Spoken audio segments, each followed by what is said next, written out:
Gian Carlos is a student who came to us in the fall, I believe in October, from Colombia, and he came with a little bit of English, but not a lot.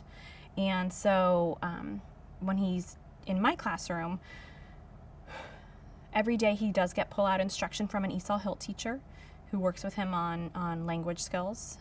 And when he's in with me, he's part of that classroom environment. And so I try and make modifications for him so that he can be understanding what we're talking about. And I try to differentiate for his level as well. So for example, today in word study, I have my word study groups all spread out throughout the room, and I had a sort specifically for him that is at his level. It's not necessarily at 4th grade English level, but it's at his level. And so what I like to do is I try and sit with him and maybe explain the words to him, making sure he's understanding. Because you can sort words based on how they're spelled, but if you don't know what they mean, that's not going to really add any value to you, and it's not going to help you with your development of English language. So I sit with him, and I think the easiest thing for him, he's a very oral person, so he does like to discuss and give examples, but also I try and provide that pictorial support so that he can visualize kind of what we're talking about. Another thing I do for him is he understands a lot.